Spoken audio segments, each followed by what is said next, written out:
Last August, the group, the Satanic Temple, unveiled this statue of Baphomet outside the state capitol. Iyon ang imahe ni Baphomet. Pero napansin nyo ba, walang pastor, ministro, o kahit mga evangelist ng Seventh-day Adventist na umaatake at winawasak at sinusunog yung imahe ni Baphomet. Ngunit, kung ang Satanic Church, sila'y nagwawasak din ng mga sagradong imahe ng simbahang Katoliko, ang Seventh-day Adventist, sinunog nila ang yung mga kasama nila ang larawan ng Mahal na Birhen Maria. Karon bro, Eugene, makita nila kung unsa niya ang mahitabuan ni. Nga nagingon ang Ginoo nga sunugon. Oh, sunugon ha. Oh. Sunugon. Inom sa kong tubig, Brother Eugene. Ito ay Seventh-day Adventist, mga kapatid, kung saan ang imahe ng Mahal na Birhen Maria ay binuhusan ng gasolina. Napinaghan, Brother Eugene. And then, sinunog talaga ito sa kanyang live. Oh, yan. Oh, ako Imahe ng Mahal na Birhen Maria sinunog. Muslim naman, winasak ang imahen. يلا يلا بإذن الله سبحانه وتعالى لن يعبد في أرض الشام سوى الله ولن يقم إلا حكم الله ولن يعبد الجبت والطاغوت في أرض الشام بعد هذه الأيام بإذن الله سبحانه وتعالى. لا نرضى بغير الله ودين الله وسنة نبي محمد بن عبد الله. Grabe talaga ang paglapastangan nila sa larawan ng na sumisimbolo sa ating pananampalataya. Pero di nyo ba nasubukang itanong, bakit itong satanic na imahe ay di kaya nilang lapastangan? Bakit kaya? Dahil ba nagkakaisa sila laban sa simbahang Katoliko? Kung pakinggan natin ang mga ministro ng Iglesia ni Manalo, Katoliko ang palaging binanatan. Munting aklat Katoliko. Ang pamagat po ay katisismo. Yan.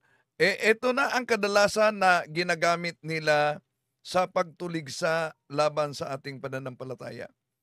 Yung mga aklat Katoliko, pinutol-putol nila, pero yung Satanic Church, na grabe talaga ang kanilang mga ginagawa.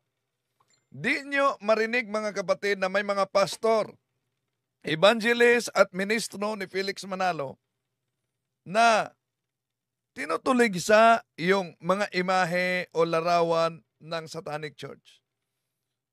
Kundi Katoliko talaga ang focus nila gamit ang mga aklat Katoliko. Itong aklat na ito ang pananampalataya ng ating mga ninuno.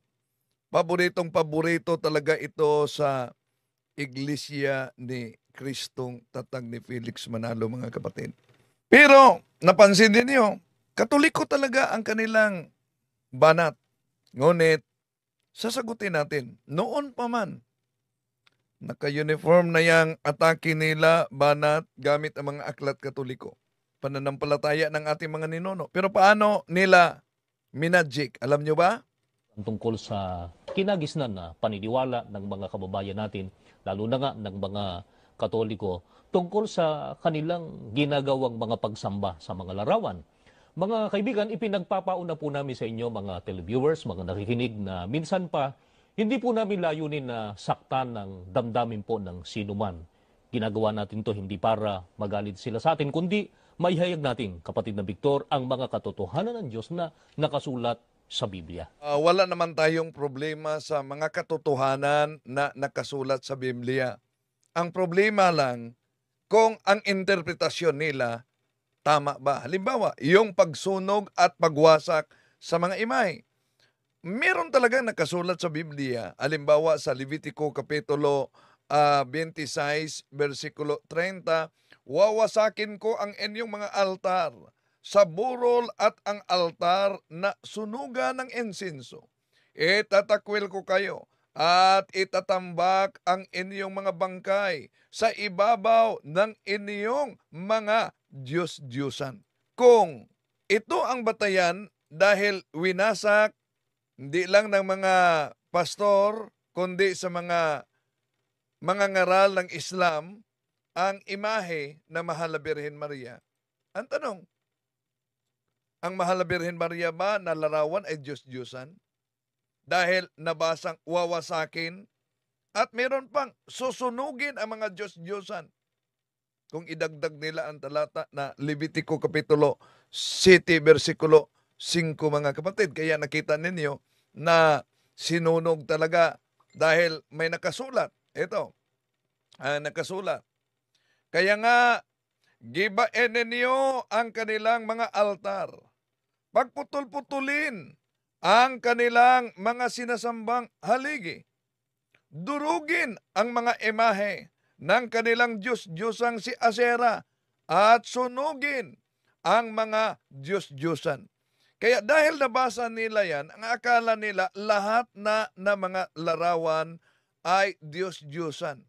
Lahat na mga larawan ay dapat wasakin at sunugin.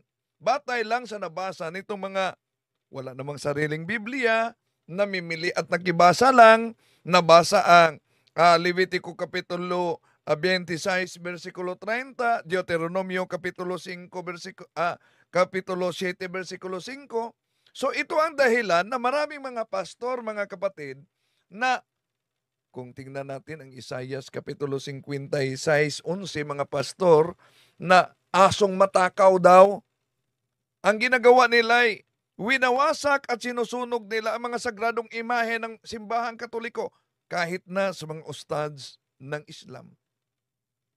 Bakit mali ang unawa ng mga ngaral na ito na walang sariling Biblia, namimili lang ng Biblia, nakibasa lang ng Biblia? Una, napakalinaw po mga kapatid na ang ipagiba ng Diyos na mga larawan ay larawan o imahen ng mga Diyos-Diyosan. At sa Bible, nung pinasunog at pinawasak ng Diyos ang mga imahen ng mga Diyos-Diyosan, yung mga monumento ng mga Diyos-Diyosan, alam nyo ba, may monumento na hindi pinagiba ng Diyos. Ano yon? Ikalawang Hari, Kapitulo 23, versikulo 15-18, ang dating Biblia. Bukod dito'y ang dambana na nasa Bethel at ang mataas na dako na ginawa ni Jeroboam na anak ni Nabath na nakapagkasala sa Israel. Sa makatuwid, bagay, ang dambanang yaon at ang mataas na dako ay kaniyang ipinabagsak at kaniyang sinunog ang mataas na dako at dinurog at sinunog ang mga asira. At pagpihit ni Josias ay kaniyang natanawan ang mga libingan na nasa bundok. At siya'y nagsugo at kinuha ang mga buto sa mga libingan at sinunog ang dambana at dinumihan.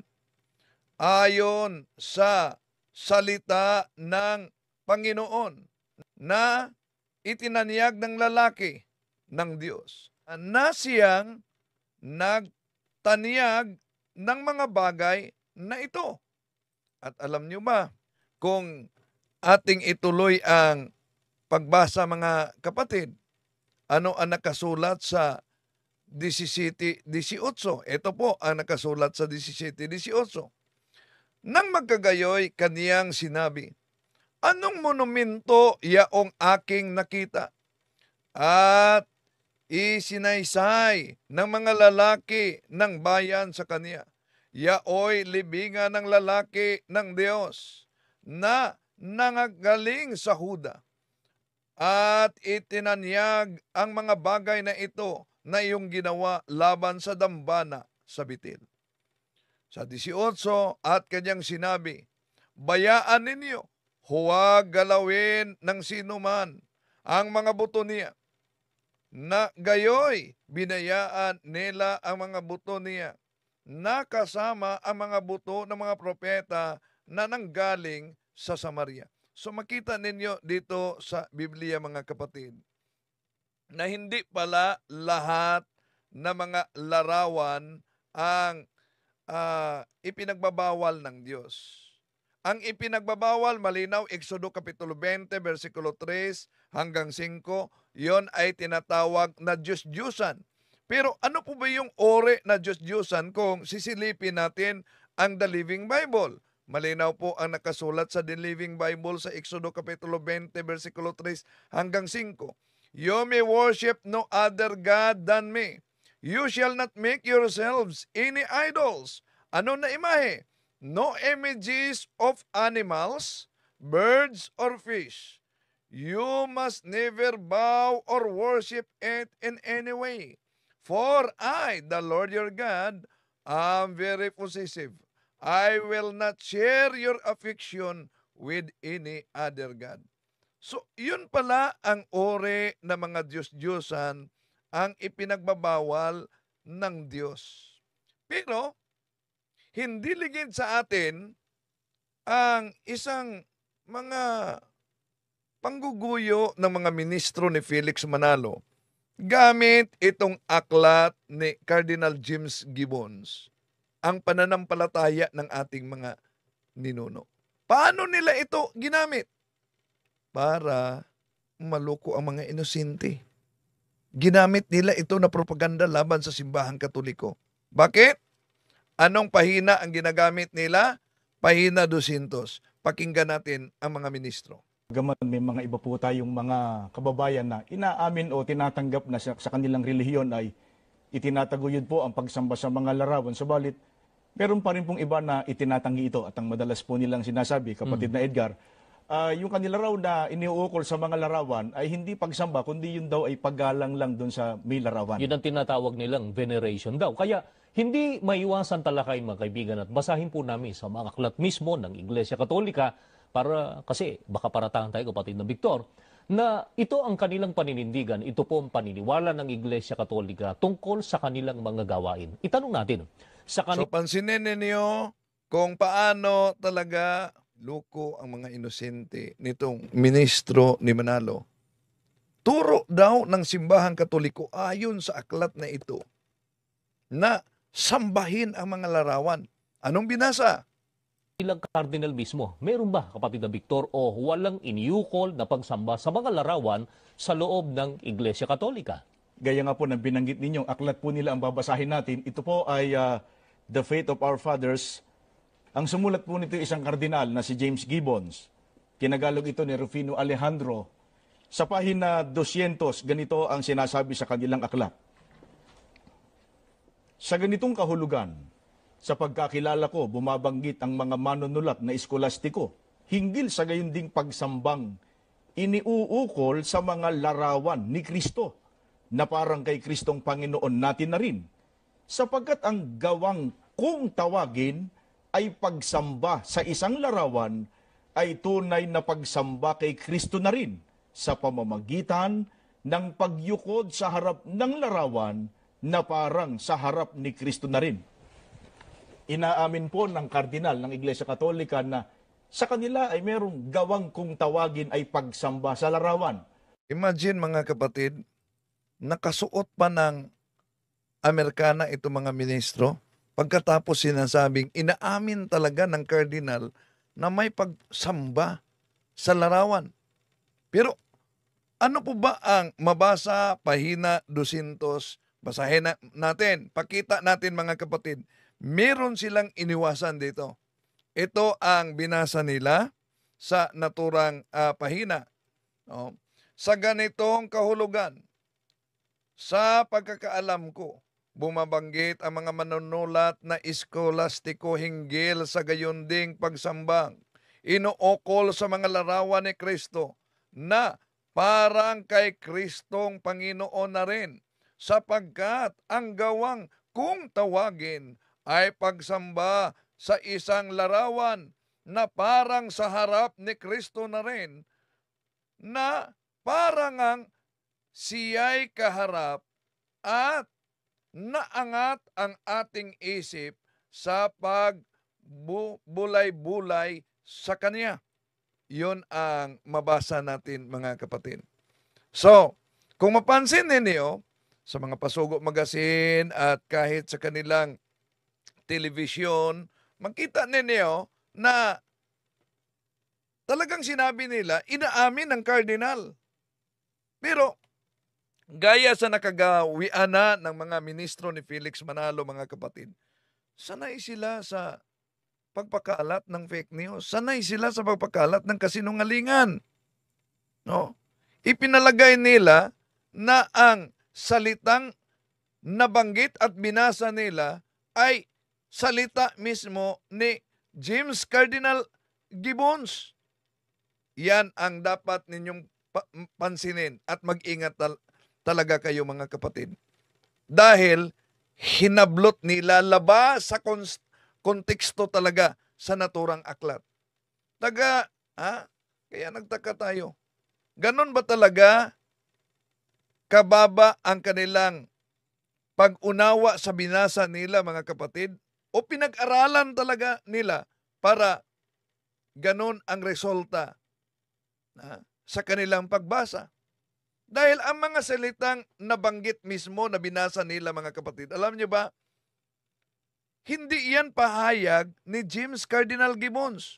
Kotisyon yan ni Cardinal Gibbons galing sa protestanteng theologo. Kotisyon yan ni Cardinal Gibbons. Ang ginawa ng mga ministro, pinagputol-putol nila at pinalabas nila na opisyal na pahayag ni Cardinal Gibbons. Sa pahina 200, ituloy sa 200, mga kapatid, kung saan hinablot ng mga ministro ni Felix Manalo, hindi nila sinabi na yun ay quotation ni James Cardinal Gibbons sa protestanteng si Leibniz. So, ibig sabihin, hinalaw lamang ni James Cardinal Gibbons. At ibinibintang ng mga ministro na inaamin daw ni James Cardinal Gibbons na nasa aral na nakasulat sa aklat na ito na sinamba ang mga larawan. Pero ano nga ba talaga ang nakasulat na iniwasan ng mga ministro? Ito po, mga kapatid, ang nakasulat sa naturang aklat. Pansinin niyo, pahina 200. Yung kulay pula, yon ang binasa nila. Yung kulay puti naman, yon ang iniwasan nila. Ito ang mabasa, mga mahal na kapatid.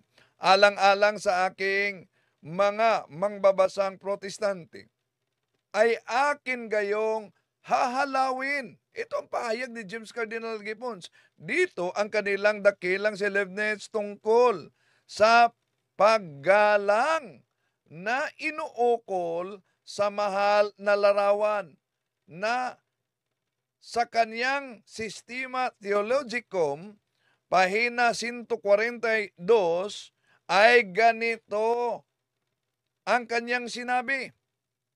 Sa ganitong kahulugan, sa pagkakaalala ko, bumanggit ang mga manunulat na eskolastiko hinggil sa gayong pagsasambang inuukol sa mga larawan ni Kristo na parang si Kristong Panginoon natin na rin, sapagkat ang gawang kung tawagin ay pagsamba sa isang larawan na parang sa harap ni Kristo na rin, na para bagang siya'y kaharap at naangat ang ating isip sa pagbubulay-bulay sa Kanya. Ito ang karugtong na iniwasan nila. Mangyari pa, walang matinong tao sa ilalim ng gayong pagkakataon na mag-aakalang manalangin ng ganito. Ibigay mo sa akin, o larawan, ang aking hinihingi. Sa iyo, o marmol, o kahoy, ako ay nagpapasalamat, kundi ikaw, o Panginoon, ay sinasamba ko. Sa iyo'y ako'y nagpapasalamat at umaawit ng buong pagpupuri. Yun ang nakasulat sa aklat, mga kapatid. Pero ang ginawa ng mga ministro ni Felix Manalo, paano nila binasa? Basahin po namin sa mga aklat mismo ng Iglesia Katolika para kasi baka paratahan tayo, kapatid na Victor, na ito ang kanilang paninindigan, ito po ang paniniwala ng Iglesia Katolika tungkol sa kanilang mga gawain. Itanong natin, sa kanilang kardinal mismo, meron ba, kapatid na Victor, o walang iniukol na pagsamba sa mga larawan sa loob ng Iglesia Katolika? Gaya nga po ng binanggit ninyong aklat po nila ang babasahin natin. Ito po ay The Faith of Our Fathers. Ang sumulat po nito isang kardinal na si James Gibbons. Kinagalog ito ni Rufino Alejandro. Sa pahina 200, ganito ang sinasabi sa kanilang aklat. Sa ganitong kahulugan, sa pagkakilala ko, bumabanggit ang mga manunulat na eskolastiko hinggil sa gayon ding pagsambang iniuukol sa mga larawan ni Kristo na parang kay Kristong Panginoon natin na rin, sapagkat ang gawang kung tawagin ay pagsamba sa isang larawan ay tunay na pagsamba kay Kristo na rin sa pamamagitan ng pagyukod sa harap ng larawan na parang sa harap ni Kristo na rin. Inaamin po ng kardinal ng Iglesia Katolika na sa kanila ay merong gawang kung tawagin ay pagsamba sa larawan. Yun, mga kapatid, no? Napansin ninyo na batay umano sa naturang aklat, inaamin ng kardinal. Pero hindi sinabi ng mga ministro ni Felix Manalo na ang mga salitang kanilang binabasa, ang mga salitang kanilang pinakita, ay sipi lamang ni Cardinal Gibbons mula sa isang teologong protestanteng Lutheran na si Gottfried Leibniz, mga kapatid. At ang mismong, kung nabasa naman natin, tinuloy natin, mismong ang teologyong protestante na si Leibniz, mga kapatid, hindi naniniwala na ang mga Katoliko ay sumamba sa mga larawan o imahe ng mga santo. Kaya nga, sadyang pinutol nila ang konteksto na binasa nila. Ang tuloy-tuloy na pagbasa, mga kapatid, ay nagpapakita na talagang yun ang konteksto na sinabi ng Protestant na theologian na sinipi lamang. At maliban dyan, ang nagsalin sa aklat na ito may pakiusap. May pakiusap sa mga mambabasa na maging mag-ingat sa pag-unawa at magkaroon ng magandang kalooban. Sa pagkamali ng aklat ni James Cardinal Gibbons, mga kapatid, lumalabas na ang iglesia ni Felix Manalo na mga ministro ay wala talagang unawa at kung meron man, pilit talagang pinipilipit. Ano ba ang nakasulat? Ito, may pakiusap ang nagsalin dito. Anong pakiusap niya? Ito, pakita ko. Sa pagbasa sa aklat na ito, ay dalawang bagay lamang ang hinihiling na nagsalin sa kaniyang magbabasa. Maingat na pag-unawa, isang magandang kalooban. Ano daw? Maingat na pag-unawa at isang magandang kalooban. Kaya, ang mga ministro ni Felix Manalo ba na gumagamit sa naturang aklat, mga kapatid? Meron bang maingat na paniniwala? At meron bang magandang kalooban? Bakit? Si James Cardinal Gibbons ba mismo ang nangaral na ang larawan ng mga santo dapat sambahin? Ano po ba ang turo ni James Cardinal Gibbons? Pansinin natin kung ano ang kanyang turo, mga kapatid. Ito, ang mabasa na iniwasan nila, mga mahal na kapatid. So, booking sila talaga dito. Ito ang mabasa, oh. Ang pagkakakilala ng mga pagano sa isang idolo ay parang isang Diyos na may sangkap na pag-iisip at iba pang katangiang taglay ng bathala. Sa gayoy, mga idolatriya sila o mga sumasamba sa larawan. Nalalaman ng mga Katolikong Kristiyano na ang isang mahal na larawan ay walang pag-iisip o kapangyarihang duminig at tumulong sa kanila.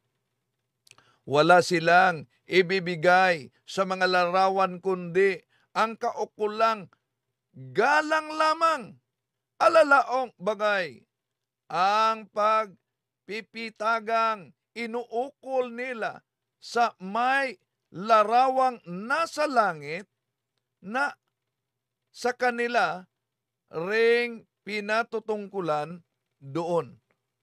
Yun ang mabasa sa kung ituloy natin pagbasa ang aklat na ito mga kapatid, lalo na kung babasahin natin ang pahina 198, 199, pansinin po ninyo ang pahina.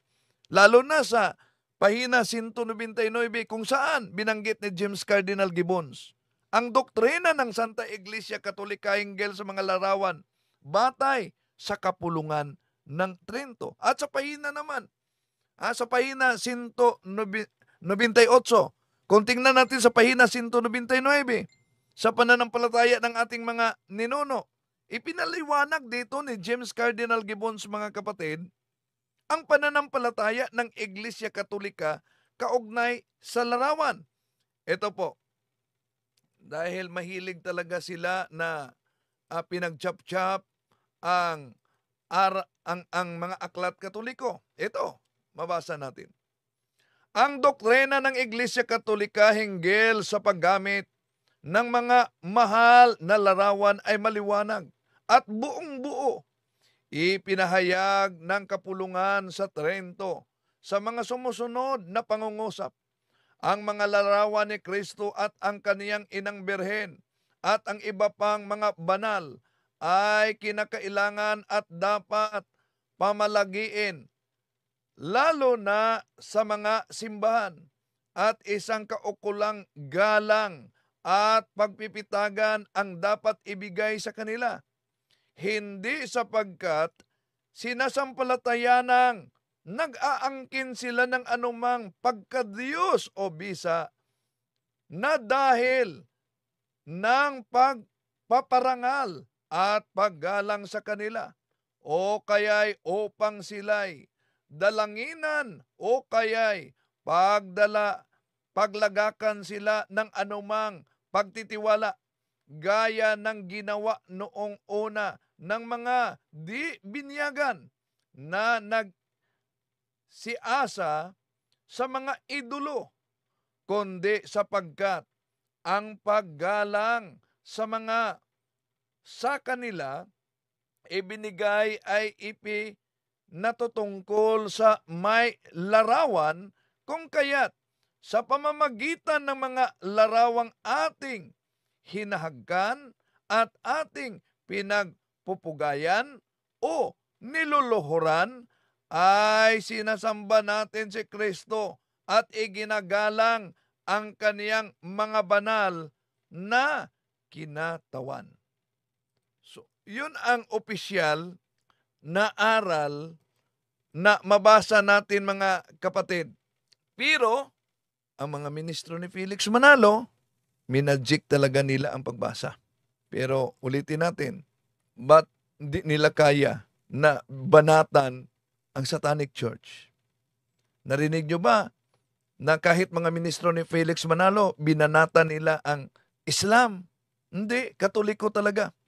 Sa lahat ng kanilang pagtitipon, bawat pangangaral at pandoktrina may katumbas na iba't ibang salin ng Biblia at mga aklat Katoliko. Sa matagal na nilang ginagawa ito at paulit-ulit nilang ginagamit na propaganda laban sa simbahang Katoliko, atin itong sasagutin, mga kapatid, dahil ang kasinungalingan, pag ito'y palaging inulit-ulit, ay magmukha talagang parang katotohanan, lalo na sa ating mga kapatid na kulang ang kaalaman.